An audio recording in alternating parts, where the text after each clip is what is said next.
Foul.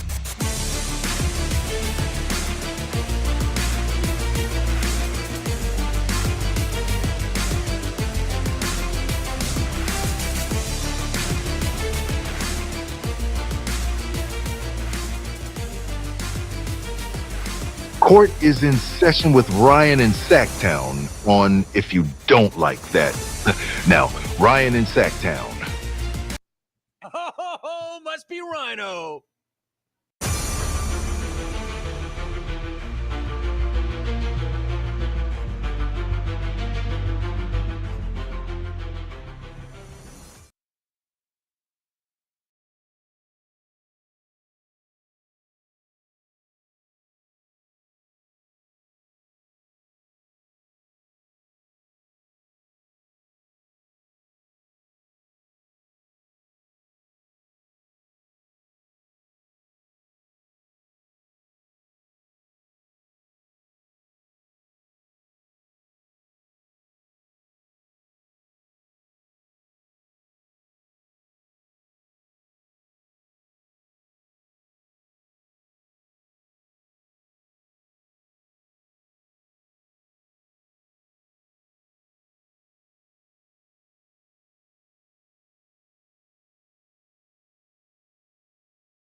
On the screen, hey, it's Grant and Ryan. We bleed purple, talking hoops, never lying. Sacramento Kings, we rise and we fall. If you don't like that, then you don't know ball. Jerry sitting with the stories of the game, spilling all the truth, driving legends insane. From the Cow Palace days to Arco's roar, this town's heart beats on the hardwood floor. If you don't like that, turn away now. Kings in our blood, we rise strong and proud.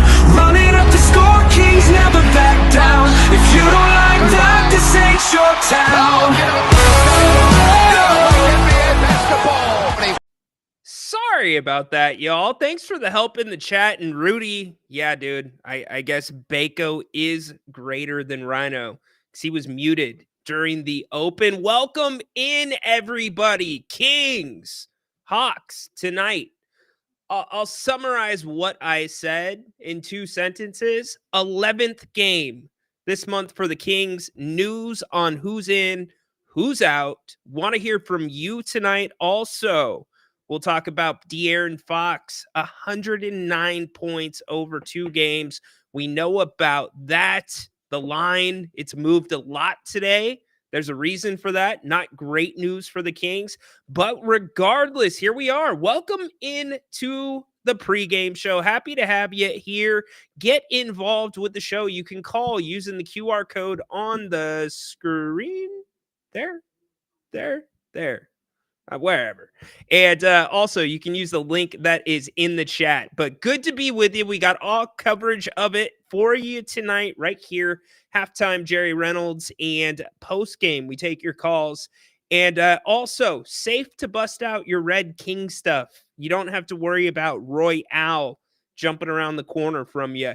He is officially shipped off to Kansas City. Praise the Lord. We don't have to worry about that damn thing. How's everybody doing? Let's get to some quick news and notes, and then we'll go to the phones really quick. Brought to you by Bennett's Westside Grill. Make sure you get to Bennett'sRestaurants.com. Don't like to cook on Thanksgiving? Bennett's has got you covered. You can do a family meal cooked and ready to go for you. Bring it home, kick your feet up, and enjoy Thanksgiving. Or if you choose to dine out, go check out Bennett's. They will be open. Go to Bennett'sRestaurants.com to learn more. We'll talk about them more here a little bit later in the show. Also, might as well talk about a couple of things. More specifically, De'Aaron Fox. your Western Conference Player of the Week. 4th time in his career. Man, that session that he had with Luke Laux really it clicked. And De'Aaron knows this. He's a pro. But I mean, it really sunk in because look at his body of work over the last week and what he has done for this team shorthanded on some instances on the last 2 nights. Now, to the kind of bad news. Here is the report. Depending on how you want to look at it, I see it as a positive, not a big surprise to me. You are going to be without DeMar and Domas tonight. Both of them, in fact, all 3 of them, including Malik Monk, were reevaluated today. All 3 have been approved for individual workouts, meaning this is the first real break the Kings have had this month. Mike Brown said about 30, 45 minutes ago that the Kings have not had a contact practice since training camp, which is not a big surprise because they're in the middle of the season, but it's a little bit of a difference when you're not getting practices in, when you're only playing games, when you're doing shoot-arounds and walkthroughs. So this time off between now and the Clippers game on Friday night are going to be big for those guys. What this also tells me is I would expect, I have not heard anything directly from those close to the team, but I would expect that all 3 of those, there's an expectation you got a full roster come Friday night and the NBA Cup game against the Clippers. All right, much more on the Hawks and the Kings coming up in just a few minutes. Let's kick it to, oh, stop it. No, not happening. No, not a chance. Nice try. Put on your camera, Mr. or Mrs. Johnson, if that's your real name. No. If you would like to call the show, and look, I was proven wrong last post game. Brian, you blew me away, my man. It was late in the show. Brian came up, no camera, and I'm like, I don't know, because Brian's last name could have been taken as a little bit of a prank, right? Something like, for instance, if somebody was going to call the show tonight under the name Nips Johnson. Yeah, Nips Johnson. Come on. Yeah, his name had a last name that was, like, is this real? Guess what? It was really Brian, and Brian made a great call and a couple of great points. So tell you what, Nips Johnson, if you'd like to come on the pregame show, put on your camera, Nips. Let me see you. And not the little creepy shadow stuff. Put on your camera, Nips. Put a face to the name, Nips. If that's your real name. Anyways, real callers are welcome to call the show. Thanks, Tag. Thank you, Jay. Everybody that said I was muted, got that fixed up. Flores, double intro. Not too bad. Yes, indeed. There wasn't much to it. A little bit of this, a little bit of that. But we have covered what we needed to cover. Speaking of the man of the hour, De'Aaron Fox, put it in the chat tonight. What do you think the number is going to have to be for this Kings team to win tonight? And the young guys, that was such a big narrative from last game. And it goes back not just to this season, it goes back to last season. Guys that have been also getting concurrent action in Stockton more times than not. They are ready to step into a role. Not a big role, but they are ready to step into some type of role coming off the bench for this team, whether it be for 30 seconds, whether it be for 6 minutes. That is a credit to the system that's down in Stockton right now. General manager Gabriel Harris doing a great job. New head coach Quentin Richardson doing a great job so far. Speaking of Stockton, they are 3-1 on the season, by the way. And you've got guys going back and forth. For those that didn't see, yesterday, the Stockton Kings beat the South Bay Lakers. You had Isaac Jones playing in that game. You had Mason Jones playing in that game. You had Colby Jones playing in that game. So those guys are getting work, and it's about staying ready. And you're going to need each and every one of those guys tonight, including Orlando Robinson. I really liked the minutes that we saw from Orlando in the Utah game. They were productive. Now, yeah, it's going to take some time for him to get, things down and not necessarily move to spots, but recognize where the defense is guarding and setting picks where you should be at, where instead of where you're supposed to be at. And anyways, I think the more time he gets, which he will probably get time tonight, will be productive. And again, it's going to take everybody. So put in the chat what you think De'Aaron Fox will have to score tonight to get one done. So going back to this last 2-game stretch for De'Aaron Fox, that is his shot chart against Utah. It's beautiful. I've said the Fox formula. 3-point attempts should be somewhere in the same neighborhood as assists. Well, in both of these games, that's exactly what it was. Only 4 3-point attempts last game against Utah. 10 assists. How about against Minnesota? Look at that shot chart. De'Aaron is absolutely getting to whatever spot he wants to get to right now. Here was De'Aaron after the Utah game. 109 feels like it's so far from 110. It's crazy. But I mean, like I said, man, it's just being able to get downhill and touching the paint, I feel like has worked wonders. And, whenever you're able to do that, you're able to get, one to the rim.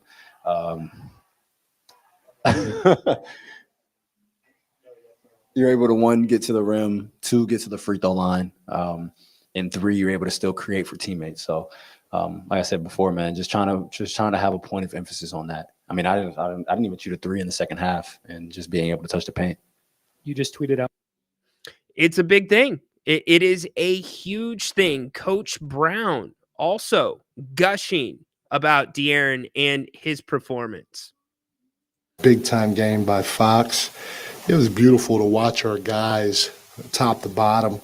Guys just stayed ready. And we called different numbers at different times, had different lineups out there.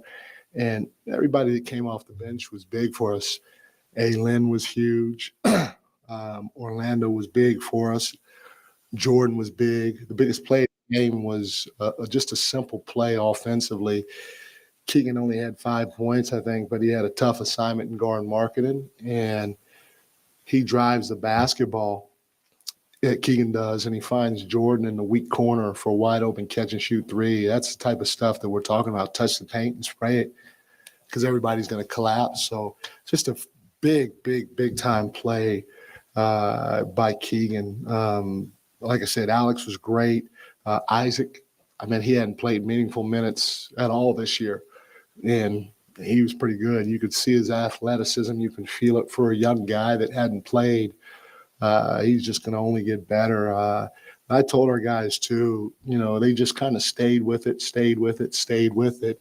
And then, we tried to do the little things, and there were 11 50-50 balls bouncing around, and we came up with 7 of them. And, that may not mean a lot to most people out there, but, when you're down, all the guys were down, and, we got to find a way to get extra possessions. And we did. We got, 3 extra possessions than they did because of it. So just a very, very good win for our guys tonight. Mike, there in the third quarter, it looked like you. Extremely good win for them the other night. Does it carry over to tonight? Thank you. I see your guys' comments about Fox's points, 38, 40, maybe 60. Yeah, we will see. We're going to talk about Keegan Murray here in a little bit. That's been a big narrative going around the Kings and the fan base, I would say, over the last week. And I've got some thoughts, also a graphic for us to check out. But let's talk a little bit about the Kings' opponent tonight, the Atlanta Hawks. So this line moved. This line was anywhere between 6.5 and 5.5 in favor of the Kings. Now, the Hawks, and what I said at the beginning too was the NBA injury reporting is a complete joke. It's so it's done. Don't even pay attention to it. You got to know something inside. Pay attention to the books because how do you go from out to completely available? It's insane. The NBA needs to do something about it, but pretty low on their priority list. Regardless, the line changes.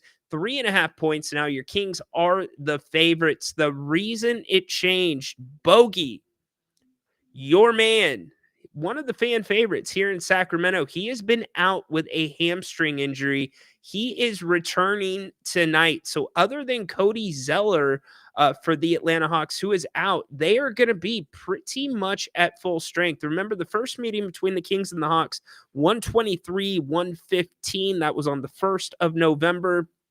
The Kings escaped Atlanta with a win, and they played some very high-risk defense against Trae Young. You remember that?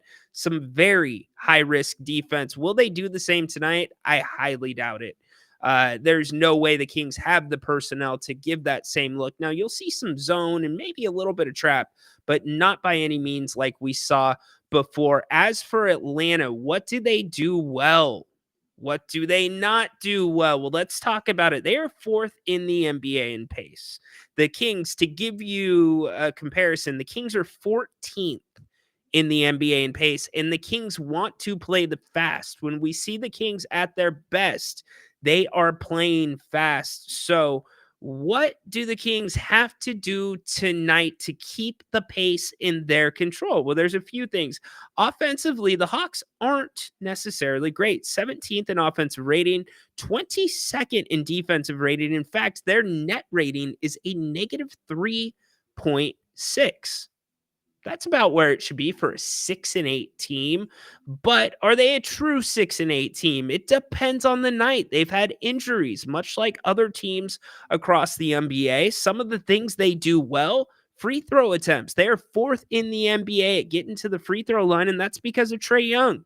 Trae Young gets to the line. Also, inside, the Hawks can play some physical basketball. How about offensive rebounding? They are 7th in the NBA in offensive rebounding. They are also very active in passing lanes, sometimes too active, which could be a benefit to the Kings tonight, so long as they take care of the ball and they don't have giveaways. Atlanta, number 2 in the NBA in steals, 7th in points per game at 116.5. Now, what's Atlanta not do so well? So glad you asked. There's a few things. The first, they do not like to shoot the 3 ball, or excuse me, they do not like to guard the 3-point ball. They have the most made 3-pointers against them this season. Now, is that a good thing for the Kings or a bad thing? As long as it's De'Aaron Fox getting downhill, it's a good thing. What else are they really bad at? They are really bad about fouling. They like to foul a lot, so the Kings have to play physical. Don't shy away from any of the movement, from the contact. In fact, go into it. The guys that aren't going to play a lot of minutes, guess what? Use your 6 fouls. Why the hell not? Also, offensive rebounding. They are 4th worst in the NBA at keeping their opponents off of the offensive boards. So how about Orlando Robinson?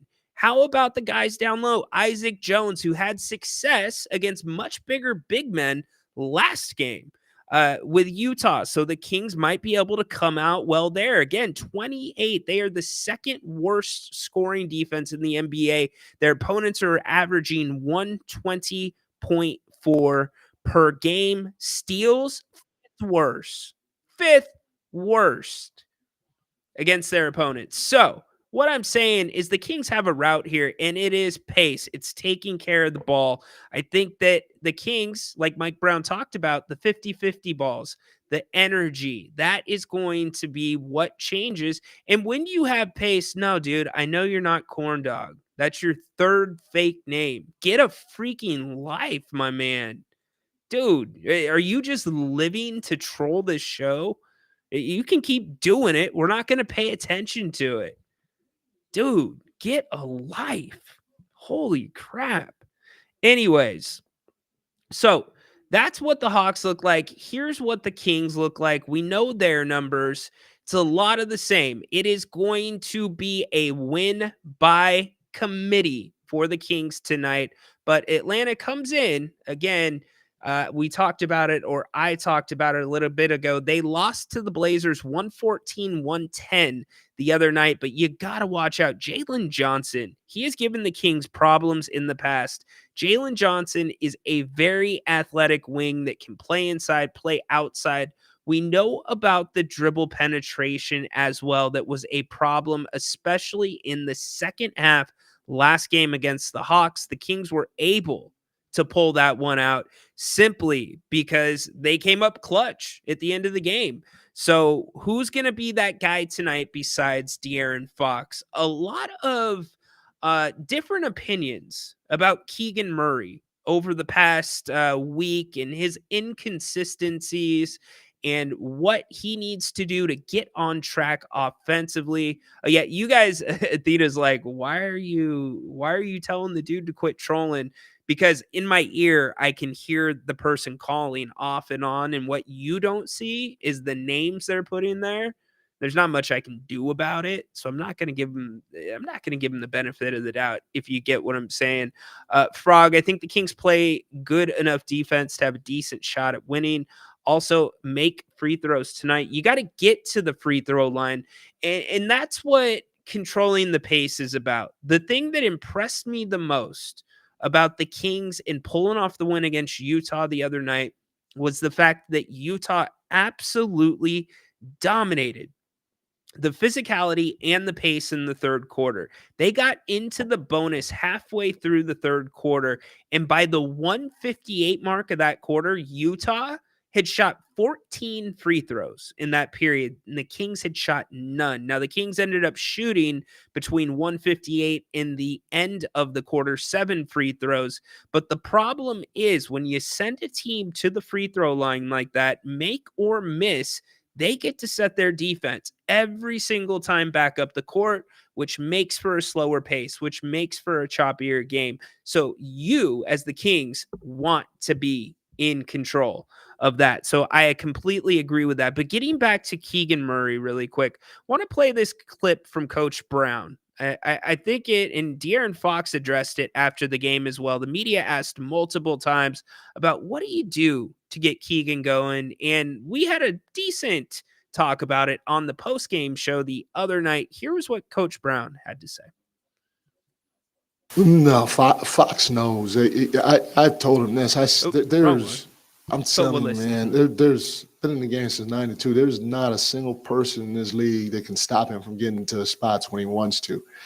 And I think he's feeling that, and not only is he feeling it, but he's showing it. So when you have guys of his caliber, and I've been around them, I've been around the Stephs, I've been around the KDs and the Kobes and the LeBrons and the Tim Duncans. I've been around those types of special players. When you have those guys, they get to their spots when they want to. And the biggest difference between those guys and some, see if we can get the Keegan clip really quick. sure, like we said, that's how Keon got an opportunity. He played well, and staying ready. Come on, Coach, give me the Keegan he's hit his prime.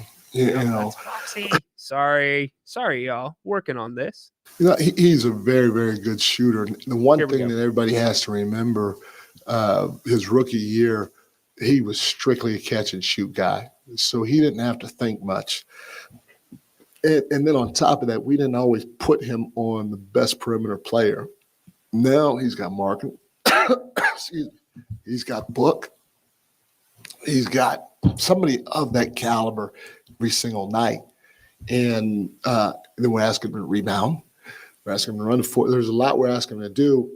On top of that, he's growing. He's growing his game. And so no longer is he just going to sit in the corner and wait and catch and shoot from the three-point line. He's going to take some other shots, and to a certain degree, we have to live with it some while he continues to grow and get his legs and his mind and everything underneath him.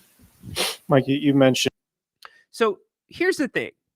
I think, and somebody put this in the chat, and credit to them on the post game show, said maybe we need to readjust our expectations about Keegan Murray, or we need to reevaluate our expectations, because if you look at his numbers, and this is not the full stat line, it's a snapshot of his first 2 years and 14 games in the NBA versus De'Aaron Fox's first 3 years in the NBA.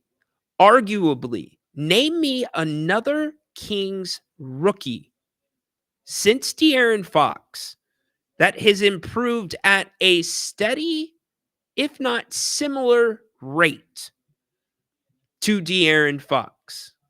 Arguably, not arguably. Keegan Murray is being asked to do much more than De'Aaron Fox was asked to do in year 2. Hands down, not even close. Now, defenses are guarding Keegan differently. They are. He does not get the same spot and shoot looks anymore. The coaching staff, while they want him to take those looks when they come up, the coaching staff is pushing him to create his own shot. I know for a fact, because I talked to somebody that was close to Keegan, that he was working on creating space in the offseason, making enough space to get to his spot. And we have seen slowly as this season's gone on that his spot is the elbow. He really likes that one-footed fadeaway from the elbow, and he's actually pretty damn good at it when he gets to that spot. But if you look at the evolution of Keegan from year 1 to where he's at defensively, there has not been a better Kings rookie, period, in the last 15 years that has had that type of improvement defensively. Now, do you need more from him offensively? Certainly. But you're taking, in my opinion, or some people are taking, what Keegan is projected to be out of as a player out of context. He's a different player. He's not a natural scorer that creates his own shot. He needs a little help. Will he become that guy? Yes, he will. Now, as for the open threes, you got to knock them down. I got to believe that's going to change. Conversely, just like Coach Brown is drawing up plays to get Kevin Huerter open, to get some of the other guys open that aren't as good at creating their own shots. Because remember, right now, with the lineup you are rolling out tonight against the Hawks, you have one creator on the roster tonight. You have one true creator in De'Aaron Fox. So it's incumbent on Coach Brown to, and I said this last post game, by the way, or last pregame. I said Coach Brown's going to have to be, besides Fox, the other MVP of the game to beat Utah. And guess what? He was. Same thing goes tonight. Coach Brown has got to call some more structure because he has different cards to play tonight. Doesn't have his normal playmakers. If you call a little bit more structure, I think you are going to see a little bit of an uptick in production from the guys that we're talking about, Trey Lyles, Keegan Murray specifically. So I think it's a combination of things, but can we slow our damn roll? This guy is taking on the most difficult guard every single night that the Kings play. The Kings would not be 13th in the NBA in defensive rating right now if not, or excuse me, yes, 13th in defensive rating, if not for Keegan Murray. Period. End of story. So I wanted to put the stats year by year by you so you can look at those and get a better idea that, yes, he needs to do more, but that is not always on him. That is on his teammates and the coaches to get him doing more. So, Lydia, what's up? How are you tonight? Or excuse me. Hello, Lydia. How are you? We're getting you ready for the Kings and the Hawks here in just a little bit from the G1C 3.5 point spread in favor of your Kings. No DeRozan, no Monk, and no Sabonis. All three have been cleared, though, for off or individual activities after tonight. So that is good news. The projected, again, nothing from the team saying this, but the read that I am getting is the goal is to have all three back on Friday night against the Clippers. What's up, Athena? Hope you are doing well. Yeah, I try. I try. Yeah, they're just, sometimes they are a little fun to deal with. I don't have a problem with them. I just don't let them take over. Matthew, we usually do well against the Hawks. Don't disagree. Patrick, what's up, my man? Checking in after the Knicks tonight. How'd they do, Patrick? We'll run down the NBA here in a few minutes. Lids, yeah, absolutely. Got to contain Trae Young. Absolutely. Orlando, David, excuse me. I am high on Orlando Robinson. And the reason I'm high on Orlando Robinson is because I had the opportunity to watch him in the G League. And I just think the guy can play. There's a difference between doing well in the G League and showing that you can play in the NBA. He has shown that he can play in the NBA. In fact, he was in Stockton the night before the Kings played the Jazz, and he had a big stat line in that one. And I think he went 5 from 9 from beyond the arc. So he's going to take some time. It's not like this guy's going to step in and change the team, but slowly as he continues to get better. And the one thing you never have to worry about with him, David, is his hustle. His hustle is always there. Dude will fight. He will scrap. And he's kind of got some of that prick in him. He's got some of that Trey Lyles in him. He's definitely a guy that you want on your side. So I think Coach Brown has found a little bit of breathing room with that bench and Orlando. Look, to all of you, I would say the Kings, and you know how careful they are with the roster. He did not get a training camp. He got injured 3 or 4 days into training camp, sprained MCL, and the Kings saved a roster spot for him. Think about that.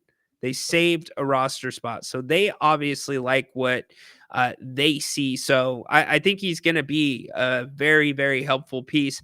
And if you look at the guys getting run right now out of that group, he is the one that I think that could possibly kick the door in a little bit in Mike Brown's rotation.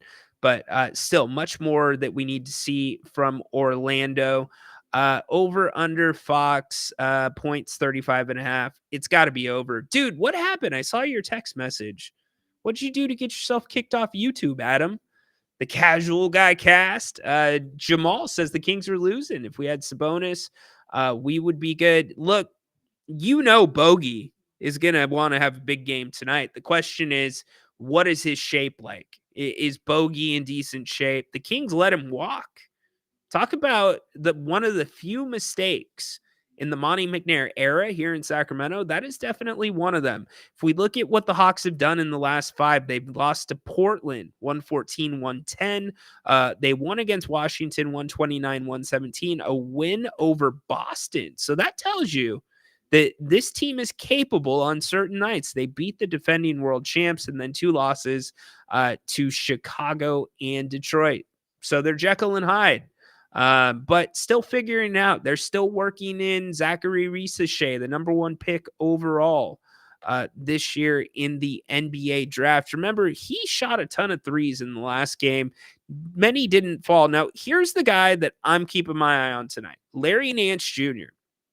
Larry Nance Jr. has given the Kings problems, especially last year when he was with New Orleans. But going back to what they did last game in their loss to the Hawks, Trae Young had 29. Dyson Daniels. Now that is a guy the Hawks are very, very high on, and a guy that you have got to watch tonight. He is all over the court. He only had 12 off the bench. You got Bogey back, so that's where I'm looking. Garrison Matthews, he lit up the Kings last time, but the Garrison Matthews thing to me was more of a product of how the Kings played their defense in the strategy. I think the Kings more or less said, we're going to give up that shot. But the second half, Garrison Matthews, I think he made 7 3-pointers last game against the Kings. So it's going to take a group effort. This is going to be an uphill battle again for the Kings. Things need to break right for them. De'Aaron's got to have a big game. Looking at the defense, I have no confidence that the Hawks are going to be able to shut De'Aaron down. I think really the keys to the castle in terms of getting a victory tonight are in De'Aaron's hands. If you see a De'Aaron Fox that has a shot chart like this and like this tonight, the Kings will have an opportunity to win this game. And what you don't see on this shot chart is 19 free throw attempts that De'Aaron got against Utah. The 3-ball will always be there for De'Aaron. It's just so much more valuable when he gets downhill. So much more valuable because you get the other team into the penalty. You get to the free throw line, make or miss. You get to set your defense, and communication is going to be really big. Getting through the ball screens tonight. They're going to run a ton of pick and roll. It is their bread and butter. So the young guys on the perimeter have to communicate because you've got a couple of guys on this Atlanta team, actually more than a couple, that can play above the rim and can also shoot the 3-ball. So can the communication be there? Look for guys like Keon Ellis. Look for guys like Mason Jones to be just rolling through ball screens. It's how you got to play them tonight to be successful. But yes, it is an uphill battle indeed because you are missing Sabonis. You are missing Sabonis, Monk, and DeMar DeRozan. DeRozan and Sabonis for the second game, Malik Monk. But all three have been reevaluated and have been cleared for individual workouts on the court.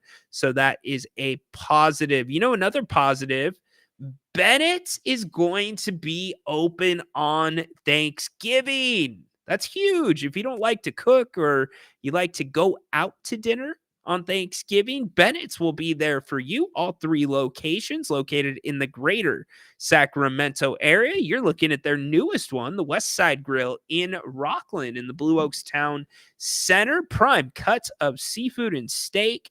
So damn good. The redfish, one of my favorites in Sacramento, and it's not red like Grant's hair. It's like a blackened piece of fish, but you don't see redfish very often. You don't, but they do it so well. You get a slice of grilled lemon and a beautifully sauteed side of spinach. Also, steak person, you get to pick out your prime cut of steak. They'll bring them to the table for you, and they have awesome specials. If you want something lighter, happy hour, 2 to 6. Monday through Friday, there's sips and tastes, 60 different wines by the glass, not too bad. And then weekend brunch, which is personally my favorite at Bennett's. Go watch some football, sit on the beautiful patio, let the wife have a couple of mimosas. That is living on the weekends. Go to Bennett'sRestaurants.com. You can see all the menus. You can look at all of the different specials, more that I have not mentioned. And you can now put in your to-go orders right there on Bennett'sRestaurants.com. And then holiday meals. Again, Thanksgiving, get your pre-orders in if you would like to have Bennett's do the work for you, and you can enjoy the fruits of their labor on Thanksgiving while kicking your feet up and watching some football. Huge thanks to them for sponsoring today's pregame show. Next time you go in, let them know that you heard about them here on the King's Court. Really appreciate Brian, Margot, and the staff at all of the Bennett's locations. All right, it's about that time. Get your final scores in. Who do you think's taking it tonight? Kings or the Hawks? Don't forget, in 24 minutes of game time at the intermission, Jerry Reynolds be right here with us as well as Grant. We'll be breaking it down, giving you our final scores, and giving you the keys to the second half. We'll also be taking your final scores as well. And then right after the game, it's the flagship, the post-game show, opening it up to all of you, minus the trolls. Brian, you are not a troll. My bad, dude. I got you. but I'm not going to say your last name because that other troll will start putting your last name in. So, anyways, check us out, the post-game show. Always a lot of fun. And you will also get a rant from Grant tonight. We'll get your rant idea sponsored by EDH Motors. Grant will choose one and hit you with a rant a little bit later tonight after the Kings and the Hawks. Ryan, didn't you say Fox wants to go to Houston? I did not say. Nobody said that Fox wants to go to Houston.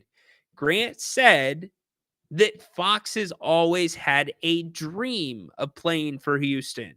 What hometown kid doesn't dream of playing for their hometown team? It's as simple as that. Don't put too much weight into it. Fox is all in here in Sacramento. All in, okay? It's not a big deal. Not a big deal. Start Orlando would be better. Tony, Fox, Herter, Murray, Lyles, and Len are the starting five. I like that. You know why I like that? Because you get the energy of Orlando off the bench. I know Alex Len gave you some good minutes in the fourth quarter, but I would much rather have Orlando's energy coming off the bench than Alex Len's energy coming off the bench. You're going to see frequent substitutions tonight. So it's what it's going to come down to is who is the hot hand? What combination is clicking the most at the end of the game? If you asked Mike Brown what the five was going to be at the end of the game tonight, right now, he would have no idea. None whatsoever. He could probably tell you two guys, Fox and Murray for sure. How about, again, some of the big things I'm looking at in this game? 3-point shooting and guarding the 3-point line. Both of these teams are bad at guarding the 3-point line. In fact, you know that there's only two teams worse than the Kings